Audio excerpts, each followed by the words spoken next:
Kia ora, welcome to Mana Talanoa, Legends of League. It's Andre Whitaker here. It's a real pleasure to be speaking to Robert and Fred Piva. So, talofa lava, welcome to both of you. Andre. How are you?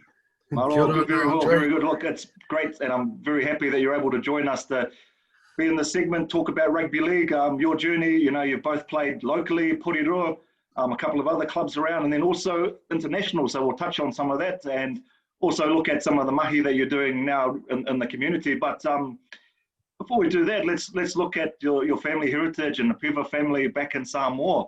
Tell us about that. Where's the family from back home? Okay, well, my mum's from Satupaitea in Savaii, and our father is from, our mother is from Satupaitea, Savaii, and our father is from Falelima and Falevau. Yeah. So they moved to New Zealand in the late 50s. And then I was born in Lower Hutt, then moved to Porirua at a baby age. And then Fred came after that, yeah. Right. And have you both spent time visiting back home to Samoa, back to Savaii and back to where mum and dad are from? Yeah, so I've been back in July and went and got my matai. So my real name now is Tawhiri Pepe. Rob Piva. Yep. Yeah. Well, congratulations on that matai title, and very humbled to learn that today on this kōrero. Oh, so, huge responsibility, bro. Yeah. Well, you're just the person to handle it, and so then on that sort of thing, like even with you too, Fred, in terms of the Samoa in your home, how strong was that as part of your upbringing? Our parents were quite strong, eh? Back in those early years, they went through the Dawn raids, so there was lots of racism back in those early years. Yeah. So and it was a huge shift, and from our parents to leave Samoa at a young age and unknowingly come to New Zealand would have been a huge shift for them. And it's only just recently how much both of us understand the efforts they made for us so we could have a better life ourselves. Yeah, and that's been something that's been wonderful to talk to other Pasifika people, whether it's from Tonga, Samoa, or the cooks, the journey that their parents make and the obligation that they feel to not so much pay back, but to honor their journey, and so that they do it for the next lot of kids as well. So wonderful to hear that, and that being part of your background. Yeah, our mum and dad would have been terrified because Fred wasn't all that great. So, hey, we're not confusing the dawn raids with the morning raids. The after-night raids. The night raids. No, awesome. Look, growing up in Porirua then, and rugby league's been a wonderful sport for you both. Let's start with you though, Rob. Where did rugby league start for you as a young player? So I was a 9-year-old and started at Waterside. There's this Pākehā fella, big beard, that's all I can remember. I don't know his name. And he was picking me up here and taking me to Wellington to train. There was a group of us here. Moses Vavasa. Oh yeah, Moses. There was him and Tassi. Yeah, so we were going out there. I was a 9-year-old.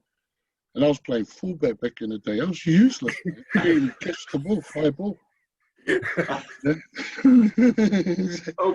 I was shifted in so many positions. Well, mate, that's a long way from fullback at Waterside as a 9-year-old to a Kiwi prop that we'll eventually talk about as well. And then what about you, Fred? How you learned to run fast. Well, you had the speed. I remember that. What about you, Fred?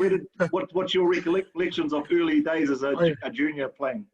I started at St. George, and I was playing under 13 as an 11-year-old. And back in those early days, we had players that were older than us, so they shifted us up to 15s. And it was quite frightening. Yeah. So you were at Saints too, Rob? I later went to St. George. What was it? I met up with Joe Pat. and because we were living next door. Yeah. So he took me to training, and they put me on the wing. And then one game on the wing, I went to reserve grade. One game in reserve grade, I was playing the Eastern Suburbs back in the day. Yeah. Yeah. And I played against Fitu and Whare. Well, so how old were you then? What age were you? Great introduction. I was 17. Wow. Yeah. Yeah. Yeah. Yeah. And so Saints, but then you both did move to other clubs, and like Renwick. Renwick was part of your journey as well. Tell us about Yeah, Renwick was part of the journey. That was the controversial reason why I left St. George. No comment, but yeah. But while I was at St. George, I met up with Howie, and he recommended that I go to Renwick. Yeah. Yeah. And then my cousin was there too, Henry Felitti. So right. Yeah. Yeah. So I went to Renwick, and 5 years, man, it was one of the best times there in Renwick, and I think I played 5 semi-finals, and never achieved the achieved the award, but I really enjoyed it there. And you went there the same time too, Fred? So, or not long after? So, not long after school, Rob dragged me over to Renwick too. And one of my vivid moments there, one of my Polynesian moments, I sprained my ankle, and Tony Leopold was the coach at the time, and Barry Harvey was our captain. And they come up to me and goes, "Oh, you need to go and see the physio about that, boy." And because I didn't know much about sports science, so I said, "Oh no, I'll get my dad to massage and I'll be all right next week." So all that kind of stuff was quite foreign growing up. We didn't know. I didn't know. Yeah. So you should have asked me. Is that the Samoan style massage, for poor? Is that the kind of thing that you've done? So when you've got an injury that's in pain and swelling, the old man gets in there and it's done. It's a bit like the magic sponge with the water. When Dad's doing it, you just don't argue. You go, yeah, it feels good. It feels good. I can run now. At Renwick, there are a lot of Kiwis and a lot of representative players. So, Rob, what were some of the sort of key moments and maybe key learnings from being around a club like Renwick for you in your career? No, I think Barry Harvey was one of them. That fellow used to scream in my ear all the time. I had no idea why, but he used to annoy me. Because he was lazy. And then I didn't realize later, that was his purpose. Because if I got angry, I played better. Yeah.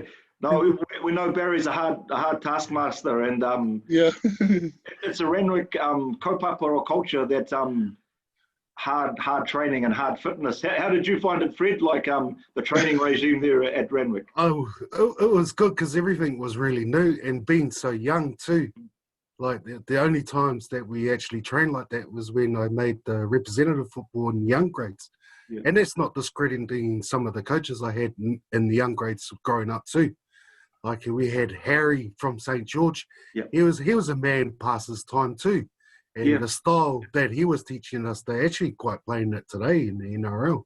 Yeah. So I've got to give him a rap too. So he had growing up, he had a lot of influence. We had old players coming in. So I think we had Uta Tumanga. Yeah.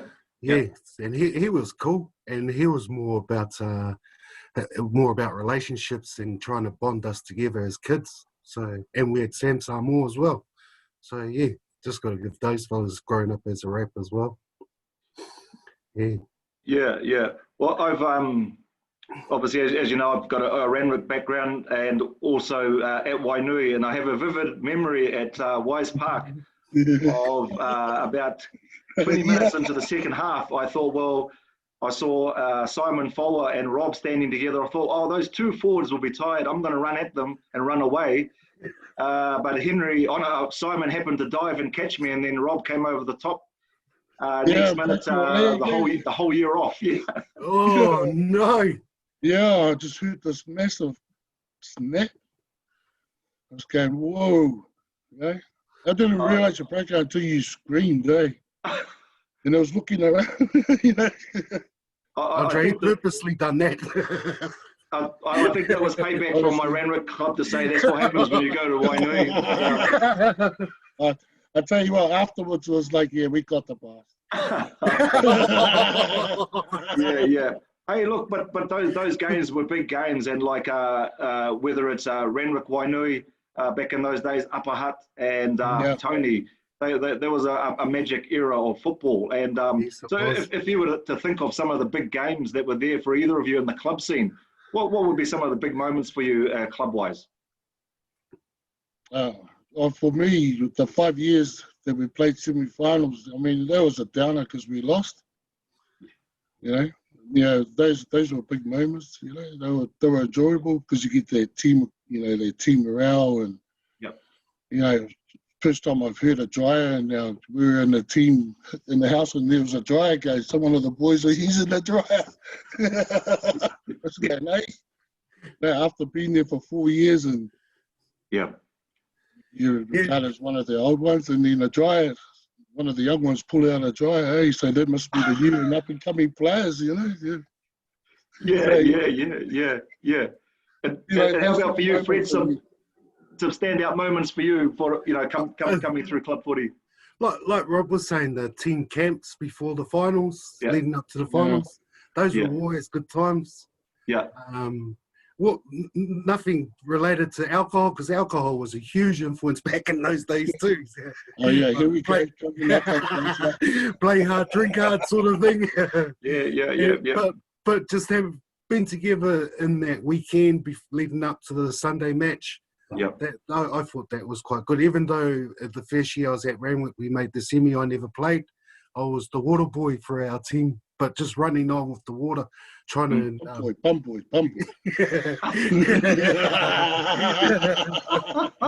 So I had that involvement, so it was cool. So look, from both from Porirua and came out and got some good experience across other clubs, particularly at Randwick. Then you went back home to Porirua. So let's talk about that and rugby league in Porirua and the time when you both went back there. And one of the things we talked about before we came on was the number and sets of brothers that were playing together, particularly in Porirua. So it'd be good to talk about that. But let's start. Had no choice; he had to come back, Andre. Well,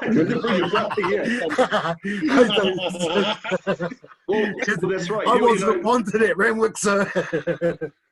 But at Porirua, and you're both brothers, and there's that sort of brotherly bond that happens on the football field. But the being back at Porirua and the young fellas that were coming through then in your time. It was awesome back in Porirua. We had so many sets of brothers, and we had Beethams, the Browns, the Bakers, the Masters, the Matapukus, the Ropatas, the Tumangas, the Kalimetes, Timoteas, the Jacksons, the Malus, Samoas, Peralicios.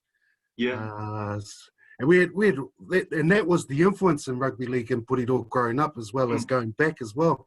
And most of those players branched out to Petone, Upper Hutt, and Petone, Upper Hutt, and Randwick, and it was big ups to Bob McLean, the McLean family, for through the '92 season, because Porirua City struggled for a long time.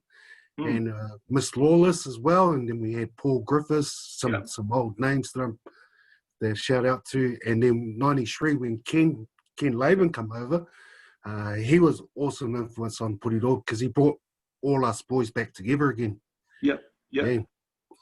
And the downfall, I feel, I don't know, Rob might see something different, but the downfall of our team back in '93, '94 was our fitness. Come pre-season, we were it. No one could beat us. We were up there competing. But then during the year, I don't think any of us understood by doing your own homework. And we just started to die out because we never stayed fit as we were at the beginning of the year. And that's how I see how we were. And if we had that knowledge, what myself and Rob know now, I reckon that team would have won a few competitions. Right, you're talking about yourself. Well, exactly. Yeah, what's your thoughts, Rob? Lazy. What's your thoughts?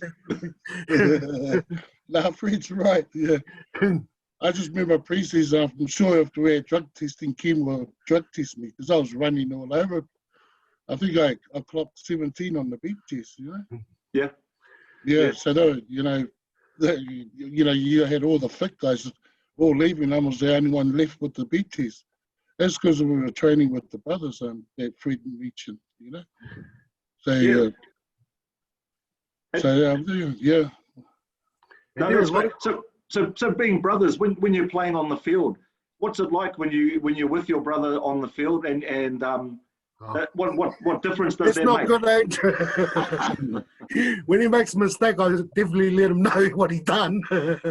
Oh, bro, it's about we play for each other. Yeah, that's what he's asking for. I keep him honest. Let's put it that way. Well, yeah. Look, Fred, it was awesome that you mentioned some of those people there, like for Porirua, like Bob McLean, Nolan Griffiths, and Lil Lawless. They've been strong, hard workers, for Porirua. And so, like we're talking a bit earlier about how for young men in Porirua, games like rugby, sports like rugby league do a lot to develop them and get them to where they are later in life. Let's talk about that.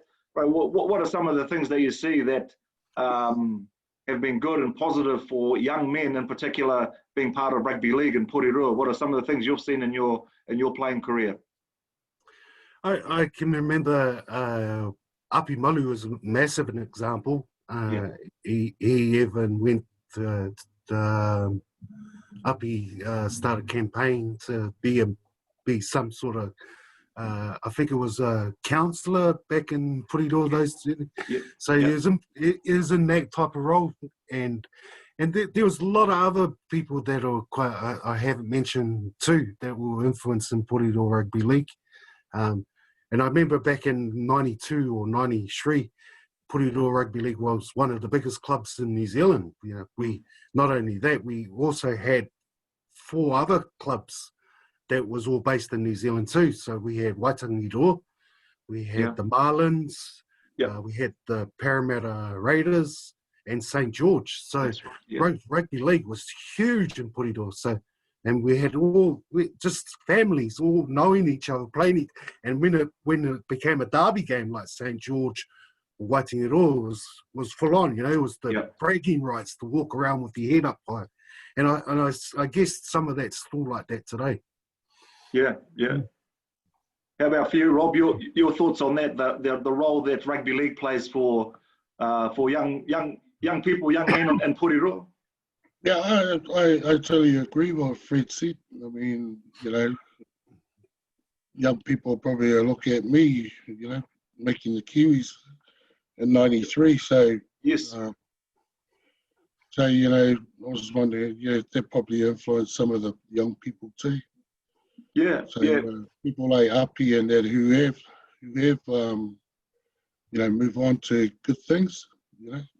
Those are important people to look at, to use as mentors, or Yeah. There's you know what I mean? There's a few others too, Andre, we probably haven't mentioned as well. That like Rob himself is still in the community. I live in Tauranga now. Yeah. So and there's a lot of us that are still around in Porirua that are actually working. I know Tani Lavu who's also in he's doing well in the community, being an ex-player himself, and done a bit of time in England. And there's some others that I probably can't remember. We had the Tiliangas. We had the Tiliangas, those brothers. Yep. They were quite influenced back in the early years too, growing up. They were good players. No, that's right. And look, and Rob, you mentioned role models and people like yourself making the Kiwis. So you made the Kiwis in '93 and they had the Great Britain tour, and you played in the Test win over Wales. Tell us about that, bro. Your experience of coming out of Porirua and making the Kiwis. Well, first and foremost, I was coming out of New Zealand. It's like, whoa. Yeah. And then, but I mean, look, you got people like Howie, who was coaching back in the day. Yeah. I mean, he influenced the way I play. Howie Tamati. I can't take anything away from Howie because he put a lot into me when he was here in Wellington. Yeah. Mm-hmm. And then to be named to play that test against Wales, it was like, whoa, that taught me how much Howie, had that faith in me. Yeah. Yeah, and so, I went out and tried to play my best. I was only on the bench, but, I still enjoyed it. Yeah. Yeah, it's just, it's a buzz, eh? Yeah. So I had a massive time, in Wales, especially named. And you play with players like, Gary Freeman. Yeah. Kutu Pomnia. Yeah. Wait, man. Oh, man. He's even players, yeah. Johnny and David were also on that tour too, so it was good. Yeah. And was Johnson on that tour? Denmark, yeah. So that's Denmark, yeah. Yeah. So that's a good acknowledgement for Wellington guys coming out of Wellington, eh? Yeah, there was quite a few of us, which made it easy too. Peter Edwards, Denmark Johnson. What's that? Lomax. David and Johnny. David and Johnny, yeah. Powerful team. We did, man. We had a powerful team. Howie showed me an article on the plane on our way to to England, and they were kind of begging us, eh? Yeah. But that's okay. I mean, we played the way we should have played, and we lost a few games, but yeah. But and that for you, Rob, that led to later on you picked up some professional contracts over in Australia and in the UK. So just touching on that, and then I know both you and Fred ended up in France playing together. But in terms of your professional NRL, you played for the Cowboys and had a small stint with Newcastle Knights. What was that experience like? Right, I'll tell you what. So I went to England first because I played for Wakefield, and then I went to training, and so everybody was training on the Tuesday. And the following week after the game, I went to training, and then I was looking for everybody, and then I saw this guy Duppin, just walked into this little room. So I walked in there, and all the players were there. I just going, oh yeah. So and then there was a physio. So most of them were injured. All the players were injured or something. So I took that kind of attitude to Australia. I got a hematoma playing first grade. Yeah. Massive bruise in the thigh, and then I thought, oh yeah, I can't train. They come up to me and says, "What's the matter with you?" You got some harsh words. Yeah, they give me harsh words. So they use the speedos, for swimming. Yeah. They use speedos for swimming. You have to wear those, and I'm not used to that stuff. I was wearing my shorts. So they says if you don't wear them, you'll be there's a $10,000 fine. Yeah. Wow. So you quickly change your mind. Culture shock. On goes the speedos. So that it's really challenging. I was ARL before it became NRL. Yeah. There was that saga. What was that? Yeah. So it was up and down at that stage. But the NRL, I mean, I was working. They got me working on the grounds. So it was pretty hard when you first start. Me and the family just arrived, and then I was pretty much gone all day because there was 7. I'll get up at 6 in the morning, go to work, and then training's for 3 o'clock, and we don't finish till 8. It's just full on, At the time I get home, it was around 8:30, 9 o'clock. Yeah. And that was my routine, you know, except for Fridays because we were preparing for the game. Yeah. Yeah. Yeah. Yeah. So, Well, you know, over there it's really professional. And then when we turned NRL, became sort of American style, and that was new to me too, you know, the culture shift. yeah. Yeah, so you get your own, you know, you get your own cubby hole, and it's like, well, you get your name on it, and you know, things like that, you know, it's like, oh. Yeah. Yeah. But then the training, you know, Monday to Fridays, yeah, and you know, it's full on. You, I think I was more at training than actually playing the game. Yeah, because you know, there's a huge shift in mind. You know? Yeah. But I wish I went there first, then rather than go to England. Yeah. Yeah. Yeah. Yeah. Yeah. That's a really interesting experience. And then look, then later on, you went to France, eh? Or Oh yeah, so we went from Aussie, then went to France, and then went to Carcassonne. Yeah. So the family and I went to Carcassonne, and then Fred came along. Yeah. Oh, France is different, bro. Oh, honestly. what, I was sitting there and I saw this guy get kicked in the head, eh? He actually kicked him in the head. So I just refused. And nobody's going to do that. yeah. Yeah. And then how did you end up in France? Was that through you, Rob? Was there an opening or? Yeah. So that was back in '97. '97 we were both playing for the Pumas. Yeah. And I think they had two teams back in that year, two Wellington teams. And there was a few of us that got that Dwayne Dewinski and Tony Lopol were the coaches at the time. Yeah. And there's a few, and Rob, a few of us got asked to go over first time.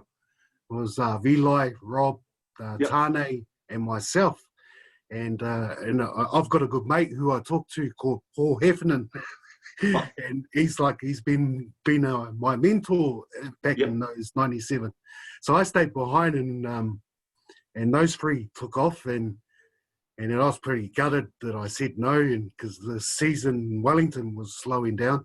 And then Rob gives me a phone call and says, "There's an opening, come over." So that was it. Again, just like Rob, never been out of New Zealand. Yes. And here I was. Heading over towards Europe, and that was quite funny. Yeah, they get rid of me after, you know. So the first year we got together, the language was was shocking, and then they took me to medical, and I was sitting there with one of the guys that knew how to speak English. I forgot his name. Do you know his name, bro? Oh, I forgot. It's been that long. Yeah. And anyway, the first words I learned in France was, "Give me the ball." I said, "How do you say give me?" And he goes, "Donnez-moi." And I said, "And how do you say ball?" And he goes, "Ball." I went, "Oh, yeah, cool." So those were the first words I learned in France was "Give me the ball." I learned, when I was over there, I learned in French how to count my money. Because it was in francs. So there were other Kiwis in your club while playing in the competition with you when you were there in France? Yeah, there's a few. And Aussies too, and they were well known. Yeah. Yeah. Most of them will come from ARL, NRL back in those early days. And Carry on. And there was a few, like we had Tane from Puriro that was next to us.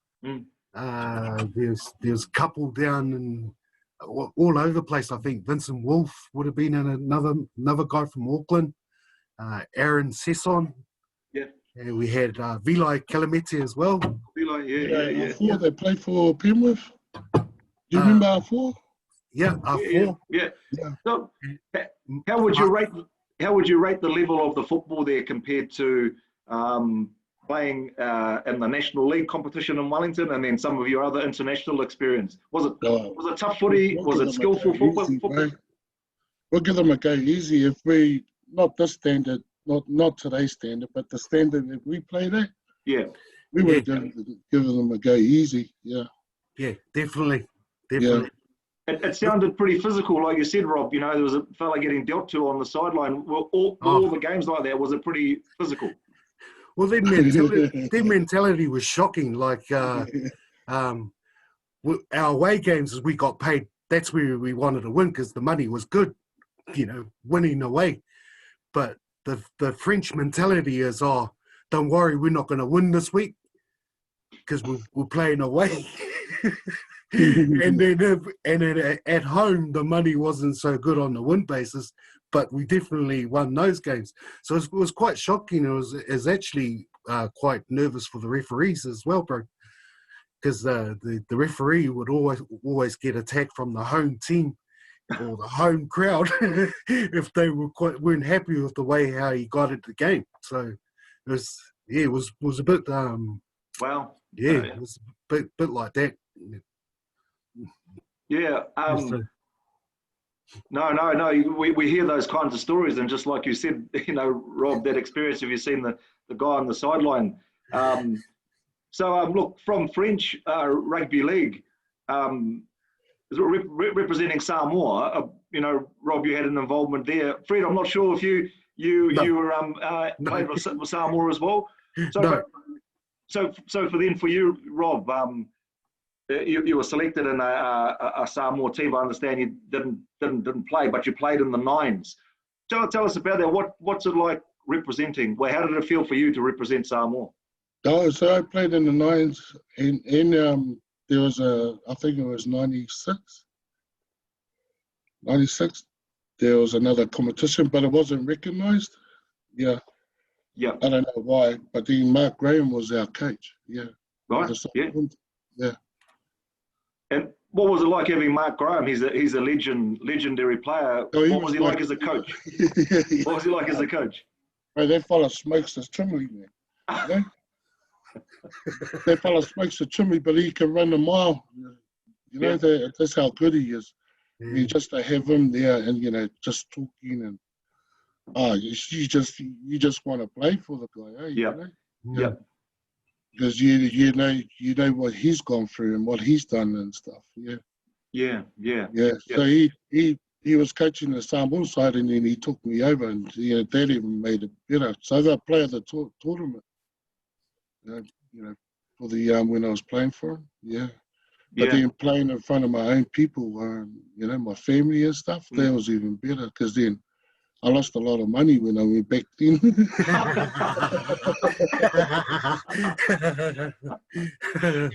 And my father was over there. As soon as I got off the airport, I got out of the airport, I was like, oh, get some money, you know. You had to come with the fight lovey already. All ready to go. And you know what happened? I forgot to exchange my money. So, you know, I had 50 Australian dollars. And I had $50, you know, those notes. Yeah. And the whole family were coming over. So we got there at 3 in the morning, and I got woken up at 7. They all came in, so I fed them breakfast, and you got any money? You know, that's how it was. They went, oh shit. So I went the second time, and I changed all my money into 5 talas.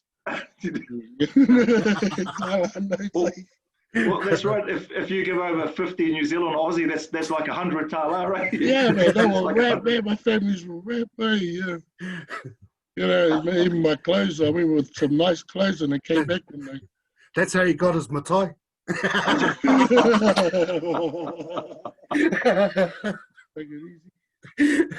Well, hey, look, we have a bit of fun and joke, but we know that's what happens when you go back home to the islands. They know you know that's part of our giving back to them too. Yeah, whatever, Andre. and make sure you don't go back again. You know. Yeah, that's true, mate. No, that's awesome, mate. So look. Coming from there, you're both now working in the community. So maybe with you, Fred, when I was really impressed about 4 years ago, I bumped into you after so many years at a Levar conference up in Auckland, and you were actually presented with you're acknowledged for the work that you're doing in in the drug alcohol free area. Tell us a bit about that, bro. What's been your journey? You know, like you mentioned Paul Heffernan earlier on being a mentor to you, and we know a little bit about Paul's background in helping young people there. and then for you, you know, to be where you are now. Tell us, you know, you ended up getting, you know, doing some study and the qualification, and now the work you're doing. Yeah, so Paul's a staunch Kingfisher man. I'll give him a rat, so hopefully he watches this. So yeah, and yeah, so he's been an awesome influence in, as well as my family. I can't go past them and my partner. They've been huge on my development in terms of education. Yeah, so I was a lazy person back in those early years of growing up around education, and because rugby league was my all. You know, I thought I was gonna be everything I was going to do in life was about rugby league. Now that I have done some work in terms of education around drug and alcohol, and that's what I've been up to. So I have lived in Talanoa for about the last 14 years, and I was home for 2 years working with Rob, and we started a men's group in Puriroa. And that was quite popular too, and it was actually nice to get back to some of the men and also share about our moments and achievements that we've done in sport as well. Awesome, great to see that, because you know you've had that journey and pathway yourself as a young person, and understanding what's going on there, you know. Quite colourful. and rugby league is part of that and helps get you to where you are. And for you, Rob, you know, you have been working for quite some time now in the community sector in Puriroa, right? Yeah, I'm pretty much doing what Fred is doing. Probably a service manager now, not as energetic to get out there to work with the families. Yeah. What's the organisation you're with, Rob? So I work for Turupu Awhina, a Kapapa Māori service agency, and it's quite funny because, you know, I'm Samoan and I work for a iwi called Ngaterangi, so it probably reminds us of our Taranaki days when we went up to play for the Rockets, when Rob dragged me up there to play for the Rockets too. But I'll put a question to both of you to respond to. You know, you've been through a lot on your journey growing up in Puriroa through rugby league, seen all kinds of things, travelled internationally. And now in the roles that you are doing, and we'll start with you, Fred. If you were to think about, if you were talking to young people, what are some of the learnings that you would give young people about their journey, and to help them keep focused and to help them be positive about what they're doing? Yeah, look, that's a $1 million question, Adrian. But if I was talking to a young fella that was into rugby league, for example, I'll let him know that it is hard. You know, it's not easy, and to work hard. And the harder you work, the results will come. Awesome. And just persevere with it. Just keep going. And because it is, rugby league's awesome, especially when you start travelling. Yeah. And just the camaraderie and the friends that you make over the years, you don't lose them. They become your Facebook Messenger friends, and you ask them, and you haven't seen them for years, but you start off like ourselves, we haven't seen you for years, and you just go back to where it was because you share that connection on the field. Awesome. About not letting, and so what I learned in rugby league was not letting that person down next to me, you know, do my effort to get there. So, and it's just in life, you know, when the friends you haven't seen for so long, it just connects, and because of that bond that we shared earlier as well. So yeah, that's fabulous reflections, Fred. I know. Yeah, that sounds therapeutic and quite softening. You have to follow that now, Rob. You have to follow that now, Rob. Rob's going off like the come on, man. What I said in our language was he's full of BS. Well, yeah. Anyway, I'll let Rob finish it off. For me, it's different. I've always been free, you know, and so I always tell young people to enjoy it. Life's too short. Yeah. Yeah. The dreams, you can achieve it, eh? I've done it. There's no excuses why you can't. Mm. You know, enjoy it while you're at it. Yeah. So that's really it in a nutshell. Yeah, and you what you can make of it. Yeah. No, exactly, Rob. You know, like you were saying, you know, there you were. You know, you made the junior Kiwis, and then you, in the training, you're at 17 on the beep test, and you're the prop. So you're pushing yourself. You're leading the pack and showing. Now, Andre, because Rangers could get a shock because those guys they start keeping fit. And don't worry, Barry Harvey was probably running 18. So there, yeah. Well, just quietly too, Andre. I'm not sure if Rob still holds the 40-meter sprint for the fastest prop, and he got that in NRL. I'll give him a rap, but I don't think he'll say it himself. No, that's that. I think that record still holds. No, it's powerful stuff. That's powerful stuff. I tell you what, Andre, I got drug tested after that. There was a big promotion around there. Yeah. And so Graham Lowe was the coach. Man, you know, Graham Lowe was the coach team. And so they put me up against the CEO for this 40-meter sprint. So there was big money on, you know, they put around the promotion. And I kicked his ass. Well, you know, they obviously haven't heard of the taro and the whai. That's our steroid. That's what keeps us going, eh? Yeah, and then a day later I got drug tested. Come with me, please. Yeah. Hey, I got drug tested 4 times. Yeah. That's how bad it was over there. They couldn't believe it, eh? They couldn't believe it. Unbelievable way. This fat fella can run there fast. Should have told him you're a fullback. Well, that's right. You started as a fullback. I should have told him. Hey, Fred, Rob, Usul's brothers, it's been fun talking to you. And look, I really appreciate your time and thank you for sharing about your families and your journey. Rob, your Matai title to acknowledge that. Fred, we've got to with your further education and the role that you're in, and both of you for the work that you're doing to lead and be examples for our Pasifika boys back in Porirua across New Zealand. So, you know, whakatau lava for your time on this session. Thank you very much. Thank you. Thank you, Andre. This is great stuff.